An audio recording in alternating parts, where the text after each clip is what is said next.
We got a banger guest coming on the show today. We're talking Badgers, where his career is going this last season, what could be coming up next, and if this player could be the commissioner of the NCAA for 1 week, what would he change? We're getting into all that and more. Locked On Badgers. Let's go.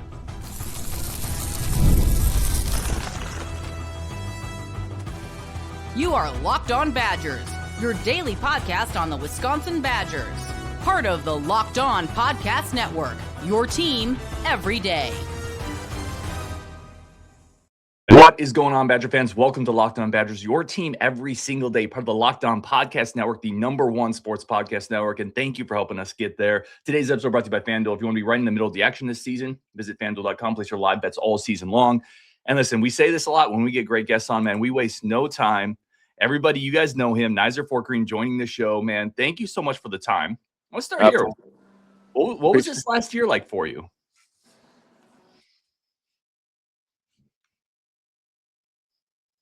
We lost them. Oh, no.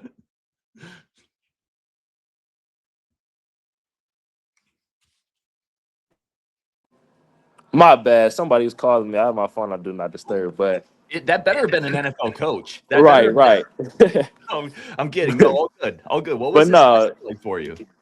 Yeah, as you can imagine, this last year has been a whirlwind. A lot of ups and downs, a lot of uncertainty around the whole situation and everything. But honestly, it's been a great year for me to just learn more about myself, grow into more of a leadership role, and grow into more of my like I guess mature self, I guess you could say, like kind of just growing into my man, like manlyhood. You know what I'm saying? Just trying to take on more of a leadership role, learning. I've been through a lot of adversity in my life, but nothing with my career like this. So just learning more about myself, how I handle adversity, and just trying to be that influence to guys that whatever you're going through in this life, you can persevere through, and just you control your mood through situations. Don't let it affect you, if you see what I'm saying. So been a lot of uncertainty for sure. How hard was it for you? And this was one of the questions we got from people. Again, Nick asked, how tough was it to sit out knowing that either you should be out there or you definitely could have helped if you were out there? How tough was that on game days? Yeah, that was very tough for me. I would say the first 4 or 5 games when I really thought I was going to be back each and every week.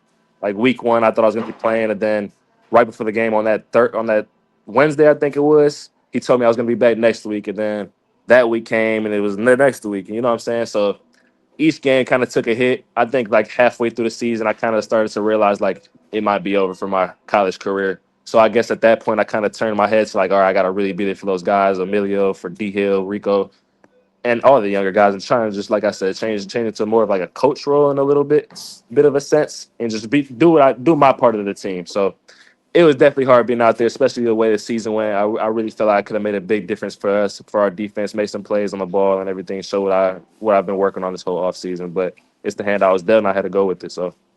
Yeah, and for those who maybe don't remember, the year previous, you started all 12 games at corner. You had 51 tackles. You had that pick against Oregon. You would have been a big part of this team as a veteran in that defensive secondary that was pretty young overall. Was there a particular game that you had circled this year that you really wanted to play in?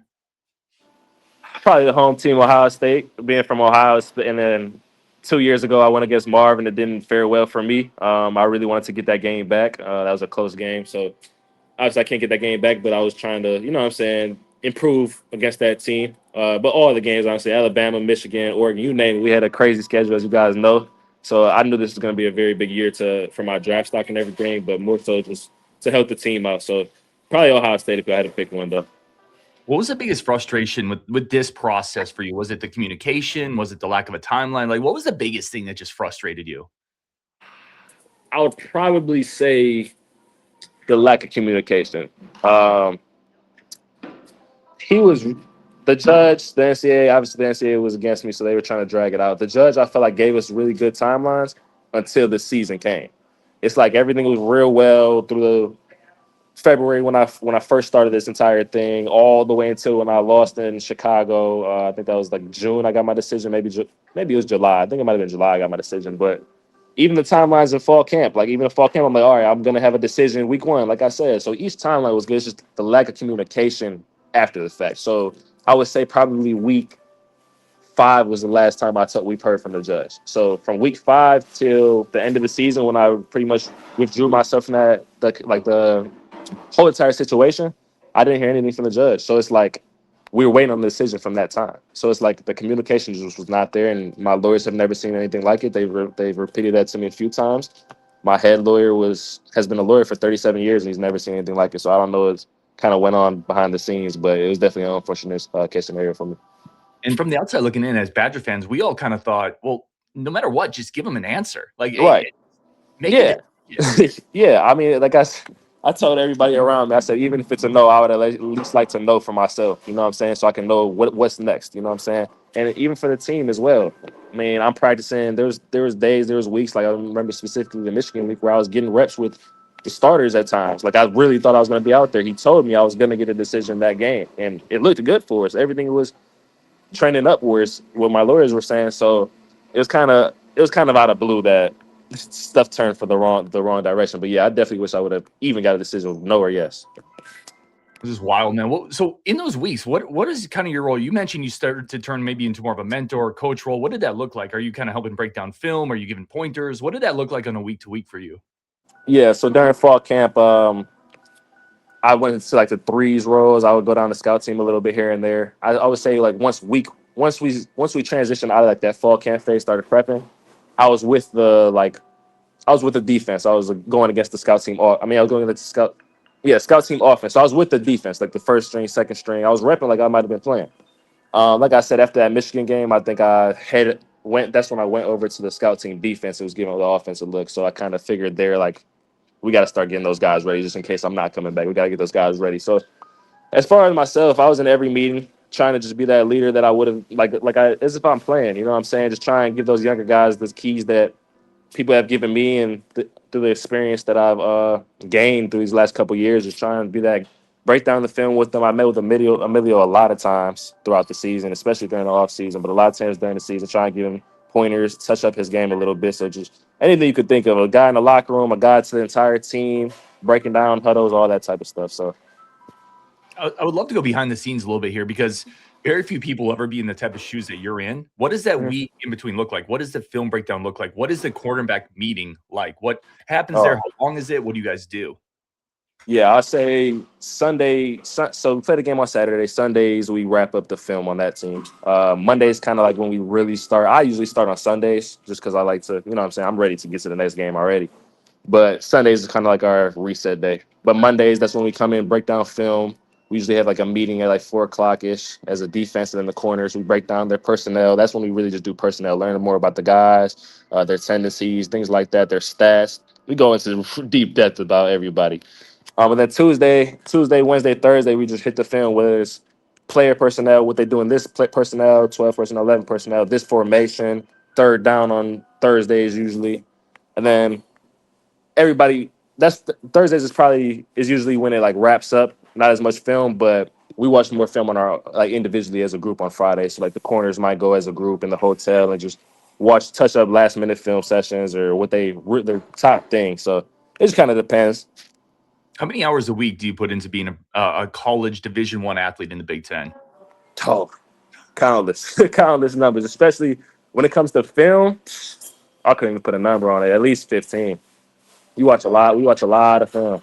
Who watches the most film in the secondary on the team? Not to put anybody on point, but who Yeah. watches the most film? I would probably say Rico. I would probably have to say Rico. He's a smart player.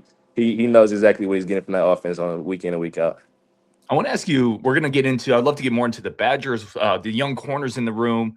But for you specifically, what's next? What are you working on now? Where are you at? Where are you trying to get to next? Yeah, so I'm transitioning into that pro day role. I mean, that pro day phase now. So I'm going to start training. I'm actually going to be training at Wisconsin with Coach Brady, with Coach Austin, with the strength staff. And I think I'm going to be doing my speed with the track coach. So I've been in touch with him a little bit, hoping that he can help me out, give me some pointers for my 40-yard dash. But, yeah, so I'm going to be up here in Wisconsin still, training there until my pro day and try and kill my pro day, get an opportunity in a camp, whether it may be undrafted, whatever it may be, and just take off with that role. I know as long as I get a shot, I believe in myself to take advantage of it to the fullest. So I'm excited for what's next. Well, Badger fans definitely cheering you on, man. This is a comment from the Discord. Tell him he's always going to be a Badger. Hold his head high moving forward. Bright future ahead of him, I'm sure. That's from one of the guys in the Discord. Talk to me about Brady Collins a little bit. He's somebody that I've had a chance to talk to a couple times. He, by the way, raves about you. What is Brady like? What is that group like? crazy energetic guy, man. Coach B is my guy. Till death, that's my guy. I'm so blessed to have met him. He's done so much for my career. Obviously, when I came in here in 23, my first year here, just wasn't fully there. Physically, came in off a surgery, whatever it may be, just wasn't. I didn't have the time to really, because I came in the summer, so I didn't really have the time to really transition. Season didn't go as well as I wanted, and that guy never gave up on me. He really hit it hard with me in that January when we came back. He hit it hard with me the entire time, all the way to that 2024 season and through that season. But he changed my body up. He changed my mentality up. That's the biggest thing I would say. Him believing in me as well as the other coaches. While in my opinion, I had a down year that year. It meant the world to me. So I had that guy's back for the rest of my life, and I appreciate him so much. Man, that's awesome stuff. And I remember last year specifically, there were moments where I felt like you were one of the most physical corners, not just on the team, but in the Big Ten. Again, 51 tackles. Pro Football Focus had you with 17 stops, which was fourth in the Big Ten. Where did that come from for you? Because a lot of corners don't play physical. It seemed like you loved coming up and smacking somebody. Yeah, that's something I pride myself in, especially because of what you just said. A lot of corners don't like to do that, so that's a way that I see that I can separate myself from a lot of corners. You know, I'll throw my nose in there in the run game. Somebody catches a ball, I hope to make them pay for it. So that's kind of always been my mentality about the position. Do you know where you got that? Like, was that something? Because it's almost like you're wired that way, but not everybody is. Is that yeah? In your family you got that from, or like a young coach, or has it just always been that way for you? I think it's kind of always been that way. When I was younger, I played quarterback, so you wouldn't think that I would like to get hit. But I think like once I started playing corner in sixth grade, I've always kind of been a sure tackler. That's kind of just been something I've never been afraid of. Kind of liked contact all my life, so I've always thought I could play like a safety role almost. I've always believed in myself to be able to play safety, be able to flow around the field. So anywhere I go, I don't know. That's just the type of confidence I try and play with. Is if you try and run me over, I almost take it as disrespect. So I love it, man. Could have used you a little bit this year on the field as well, for sure. But I want to talk about some of those other young pieces of the defense coming up. We're going to take a quick second here. We're coming back with Nyzier. Really, really fortunate to have him on the show. Bunch more we want to get into, including some of your questions that's coming up next on Locked On Badgers. But first, a quick second for our friends of the show over at FanDuel. The NFL season, it moves really quickly, y'all. The college football season does too. Life moves quickly. We're already at the holiday season. FanDuel is here to help make every play feel a little more important, a little more exciting. And that's what makes live betting on FanDuel so exciting, right? You're not just watching the game, you're reacting to it in real time. With FanDuel, you can place live bets as the action unfolds. Every drive, every momentum swing, every highlight moment, whether your quarterback is taking off. I mean, Phillip Rivers' first half of the game the other day was looking incredible. You can jump into those moments as a fan. Every highlight moment, a receiver gets hot, lockdown secondary shuts somebody out, gets a pick. That momentum flip creates turnovers, and FanDuel, again, lets you jump into those moments. Live spreads and money lines adjust instantly. Player props update as guys heat up. You can bet the next touchdown, the next drive results, totals. It keeps you locked into every snap. Even if your team is playing great or maybe not playing the best, it can still keep you in the game and keep you in those moments. So if you want to be right in the middle of the action this season, visit FanDuel.com. Place your live NFL bets all season long. FanDuel, the game moves fast. And now so can you. Let's get back with Nyzier here. Again, your questions coming up, but I want to talk a little bit about this Badgers team this season. Really tough schedule, man. And you went through there. Obviously, the quarterback got hurt. You were there with them. You were in the locker room. What was the locker room like during kind of that tough stretch of the season? Honestly, the season went rough as you know. It's not what we expected, but what I loved about this group was there was continued fight. We fought every single game, and nobody could tell me differently. It's a lot different look than last year.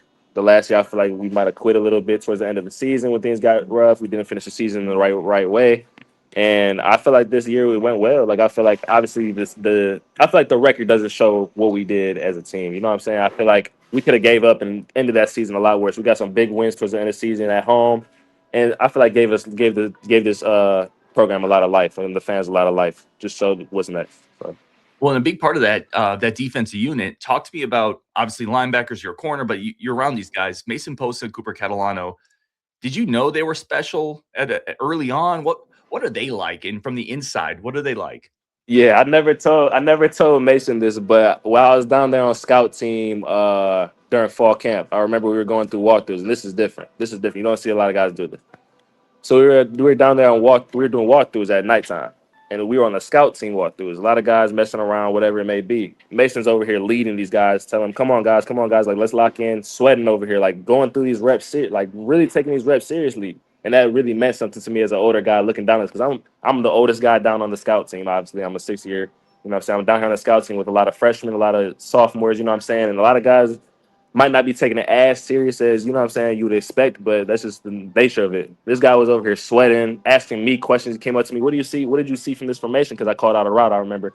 And he was like, what did you see from this formation that told you this? I was like, I just gave him the little details or whatever it may be. And I just saw that he really wanted to learn. Like, he was really, really intrigued about what I just did, and he wanted to get to that step. So that's the first time I saw it from Mason, because obviously he wasn't here in the spring.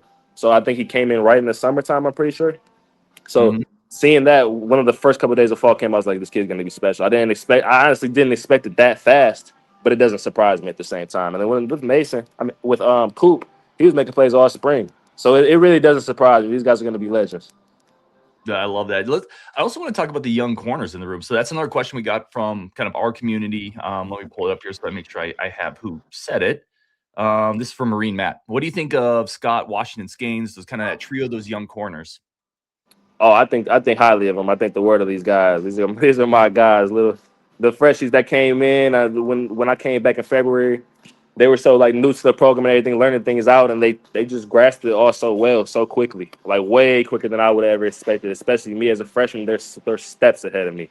These guys are the biggest thing to me is their confidence. I think they play with a lot of grit. I think they play with a lot of confidence, and they have a nose for the ball. They go and get the ball when it's in the air. I think you guys saw it a lot during the spring. Obviously, they didn't get as many opportunities this past season, but I think you guys saw it a lot of in the fall camp, a lot in the spring, and you guys are going to see it a lot these next few years. So I'm very impressed with these guys, and I'm excited for them to get their opportunity out on that field for you guys. You tell me if I'm crazy. When Cairo Skanes committed, he committed kind of late in that class. I felt like that's a really overlooked prospect. Like, I don't think he gets quite as much love as he should. A big body, Absolutely. physical. He reminds me of you.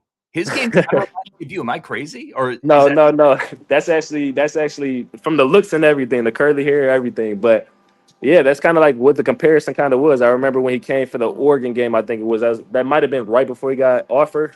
But Coach Haynes they were joking about it. They're like, we actually have a recruit that looks like you or whatever coming in. So I met with him that week, and I think he got the offer one of the next few weeks. That was the first time I talked to him. But yeah, he's definitely overlooked. Obviously, didn't have as many offers coming out of high school, but yeah, I think he's a lot like me, same size. He's actually a little bit bigger. He's like 195. That kid's gonna grow a lot. I'm telling you. So he's gonna be a dog for you for this program. what is your role like as you're hosting a recruit? Like, when your recruit comes into campus, what is your role like there? What do you do? What does your job entail? Obviously, you're selling the program, but Yeah, you're sure you're trying to keep it real too. What is your yeah. role? Yeah, so usually we go out to like a dinner. You'll go out to a dinner. It depends how long they're here. Usually it'll be like official visits or like the weekend or whatever. So you go out to a few dinners with them. I've never personally here had a recruit stay at my place, but I know that they usually go to your place and everything. Yeah, I try and keep it real with guys. You know what I'm saying? I would hate for somebody to lie to me to get me to a program, but honestly, I have nothing bad to say about the program as it is. So I keep it real with guys. What I like, what I feel like could be better, and what you're gonna get yourself into. I really believe that these coaches tell the truth when they recruit guys, and I tell them that like if they're telling you something, then you're gonna get what they say. That's what I truly believe. So, I mean, yeah, you just spend a lot of time with them trying to show them around the campus. Trying to just give them a day in the life, pretty much. So. Let me ask you this. Is it hard to turn off the social media? Is it hard to turn off the noise? Good or bad? I think good noise can sometimes not be the healthiest thing either on social media. Yeah, boost your head almost. Yeah, as a D1 athlete, how hard is it to turn that off? Because, dude, I'm not a D1 athlete, and sometimes I struggle turning it off. Right. Yeah, I know a lot of guys that can definitely fall in. It's definitely easy to fall in that trap. Especially for me, I would say more so when it's a bad game. Like when it's a bad game, you definitely want to it's negative. Social media is negative, and it's a place that you can get wrapped up in for sure if you're looking too much into it, looking your name up on Twitter. You know what I'm saying? That's the first thing people do after a game. Look the name up on Twitter, see what everybody's talking about you. But I mean, as long as you know what you are inside, that's all that really matters to me. I don't usually let the outside noise get to me. I love that. Can I ask you a big picture business question? Like, Yeah. how hard is it to maintain culture in the locker room in the NIL era? And I'm a guy who's for a long time I've said players should get paid. There's so much money out in college football for players not. I like that players can get paid now. Yeah. It seems like it's got to be really hard to maintain the culture at this point.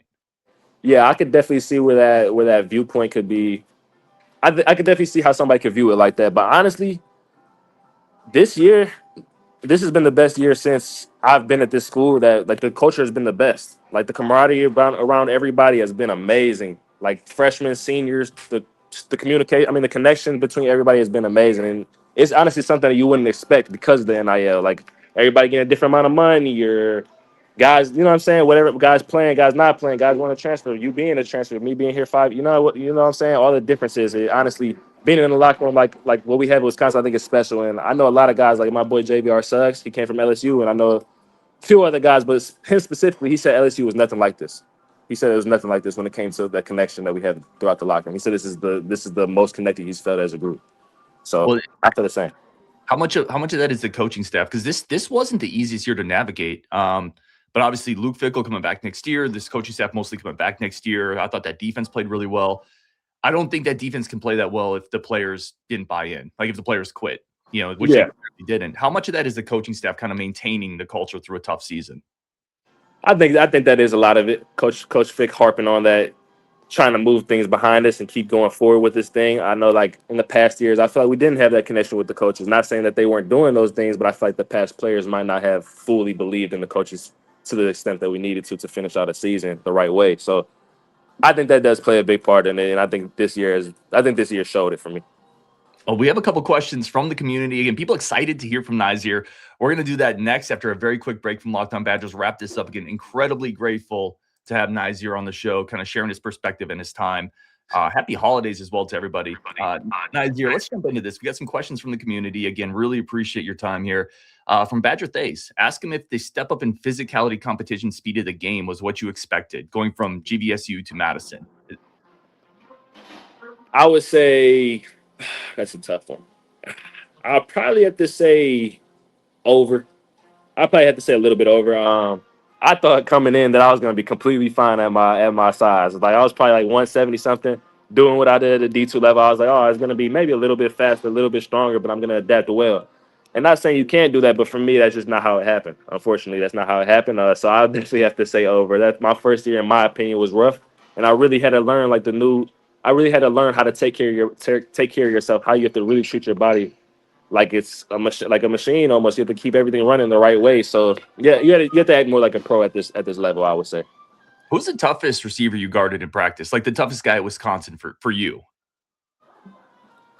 See, I have to give you three different answers, four different answers for four different reasons.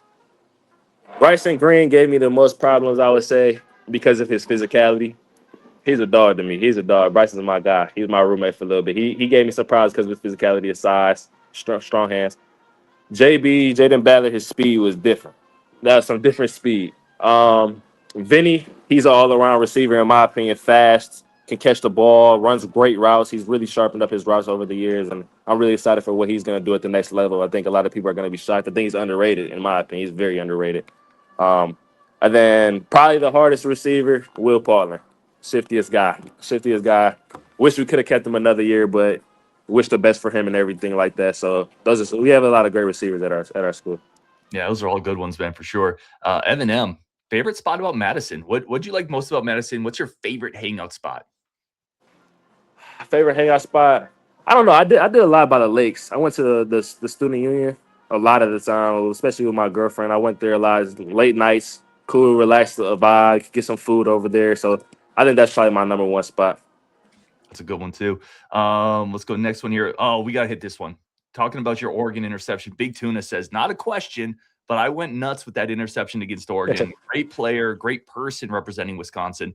Talk us through that play, that interception down in the red zone, Oregon, huge moment in that game. What do you remember about that play? Was that something that you saw on film? Just go back to that play. What do you remember about it? Huge moment in that game.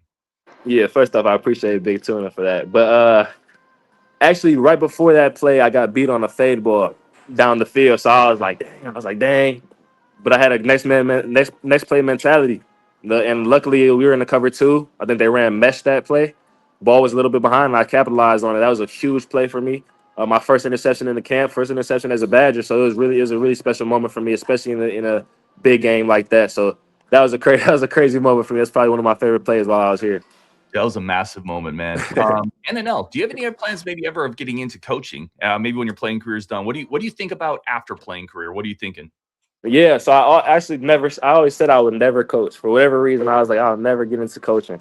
But this year showed me that I think I really want to coach. Honestly, like having that type of impact on the guys that I had this year. Like I said, Emilio was a really close guy to me. Even like guys like Rico, a guy that was here longer, but like I kind of grew into that leadership role and grew into my full motive self, and was able to speak up a lot more. And I think like the past 2 years and even this year, I took a lot from him. I think this year he was able to take a lot from me, and like we were able to feed off of each other, make each other better. You know what I'm saying? So after that, all that, I was like, I want to coach. I talked to Coach Haynes about it actually throughout the season. I was like, I want to get into coach. How can I get into it? Talked to Coach Mitchell about it, and they gave me some steps for when my career is over. They told me to keep playing as long as I can, though. So that's the plan for right now. But I'll definitely get into coaching once my career is up. Dude, I think you'd be great at it because I'm no hyperbole. You communicate really well. You're already talking about the next man mentality after a play where you got beat. The next play coming up, what route they're running. You're mentoring younger guys. Let's talk about Emilio for a second, who's been on the show. Emilio is my guy. I love that. He's such a great mentality, great young man. He thinks he can beat me and still play 26. Like the younger generation is a little too overconfident. Oh my gosh, do a lot of yapping. Do a lot of yapping. Yeah. We got to get a game going on, but he's going to take me. Do you play? Have you played him? Oh yeah, I beat him twice. You can ask him about it. Yeah, he's all about. It's the younger generation. I'm telling you. Okay, you're gonna have to play him though. Dude, let me know how that goes. We'll stream it. We were gonna do it last year. Okay, do that. I'll be watching. Okay. Winner can take you on. Let's do it. Okay, I love it. By the way, how was your rankings on the game? Did you take exception with anything? What'd you think? Yeah, I was at 87 overall. So I'm happy with it. The first year, I was a 77. So they bumped me up all the way to an 87 after that 2024 season. So I felt respected. I think they had my speed a little bit down. It was an 88. I was getting beat on fade balls. I can't play man coverage with myself in the game, so I have to play zone. So that's the only thing I would say. Yeah, you got to get me up a little bit, but I'll take the 87. Is it wild to see yourself in a game like that? Like, what kind of moment is that for you? Oh, it's amazing. It's a blessing, to be honest. Obviously as a kid, that's all you play is the video game and everything. Playing NCAA when back in, I think it was 10. NCAA 10 was like the last one before, I'm pretty sure, or 13, something like that. But it's been years, and finally seeing yourself in the video game is really cool. I know the first couple times, like the first days I got the game, I was only playing as myself. After a little bit, I'm like, all right, I got to try something new out. But it's definitely a blessing, and I'm going to keep that game forever. Yeah, that's phenomenal stuff, man. Rabbi JB says, can you lock down a receiver one-on-one? How hard is that actually? People talk about lockdown corner, shut down the side of the field. How hard is that actually in concept to shut a receiver down one-on-one? It's very hard. It's extremely hard. As you can imagine, I mean, if you think about it, you're going backwards while they're going forward, and they know where they're going. You don't. So it's definitely hard. I think a lot of things go into it. Your physicality, your film study, and you have to really know the tendencies of a receiver to, in my eyes, really truly shut down a guy. Especially at this level, everybody's good at this level. I think it's very hard to shut down completely a receiver, especially like a top receiver. But there's guys that do it. So it's definitely possible, but it's definitely hard. I think corner is the hardest position on the field. That might be biased because I play corner, but physically, I think it is. I love it.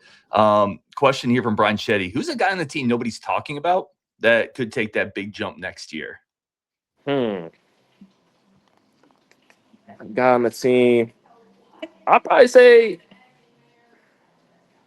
I'm gonna have to go with Jameer Scott. Okay. Jameer Scott. That's my guy. He has a lot of confidence. I think he plays with his chip on his shoulder. And I think like this year not playing, I think that might even add a little bit more of a chip on his shoulder. You know what I'm saying? So I really love Jameer, what he brings to the table. Like I said about him, he has a knack for the ball. He's a willing tackler, and he's going to go get that ball in the air. So I'm excited to see what he does in this next year. There's definitely playing time available. Last question here. We have two more. Do you have time for two more? Yeah, let's do it. A couple questions about Paul Haynes. What is Paul Haynes like as a cornerbacks coach? What did you learn from him? What is his style?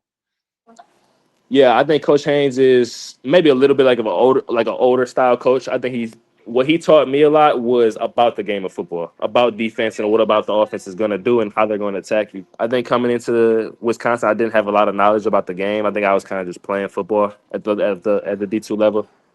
In the first year, I didn't really like that didn't suit me so well. So I really had to like get with Coach Haynes a lot in that off season, going into the 24 season, and learn more about the game because you only have so much time during meetings and everything. So I had to spend more time one on one. And he really hit it on the head and everything. The X's and O's, he has that down packed. So he's taught me a lot about the game, and it's truly impacted my game for the better. And I think like that's one thing as a corner you have to know a lot about the game. So I think he's a great coach. I know obviously the past years we've had a couple guys leave. I know the fans, I'm on social media, fans might have a certain perception of him and everything. He's a great guy, a great coach, and he does everything the right way. So I have a lot of love for him, and I appreciate him for everything he's done in my life. That's the same thing, very much the same thing Emilio Agard said. Like Yeah, learned a ton, really respect him, great guy in that locker room. yeah. Let me ask you this, because this, again, Badger fans, this was a frustrating year for, I'm sure, players, coaches, fans, everybody, right? People are asking, just kind of in general, what do you think about Luke Fickell turning this program around, like going forward, kind of that big picture question? And this year, if you lose your top two quarterbacks and you play the toughest schedule in the country, that's a big deal. But going forward, where do you think this program's at with Luke Fickell? I have no doubt in my mind that this program isn't in the right person's hands. I know it's kind of been hard to see with how this year went, with how last year might have went, but you gotta also like be realistic at the same time. And we, like you said, we went through some injuries. Quarterback's a hard position. I'm not knocking anybody else, but I'm saying quarterback's a hard position to replace when you're not getting those first team reps going into the season. You know what I'm saying? So I have no doubt in my mind. Like I said, he's the right man for the job, and I have a lot of belief in this coaching staff that they're going to get this done and get it back to where Wisconsin should be.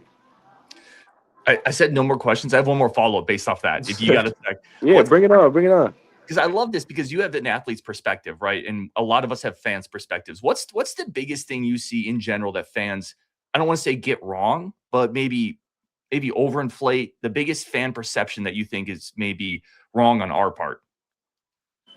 I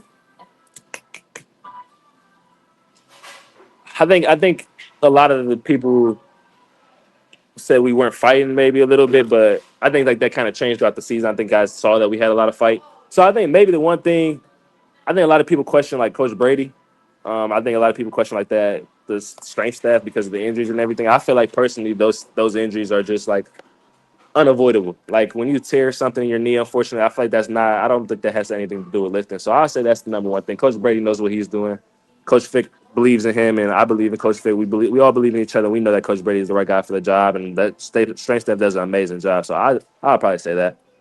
I love it, man. He is Nyzier Fourqurean. Just awesome dude in general. I got to meet him a little bit at practice this year. Really well spoken, great representative of Wisconsin. Again, several people in the comments saying, no matter what, rooting for you going forward, man. Kill it at the pro day, and we really do appreciate the time today. Absolutely, I appreciate you guys on Wisconsin, baby.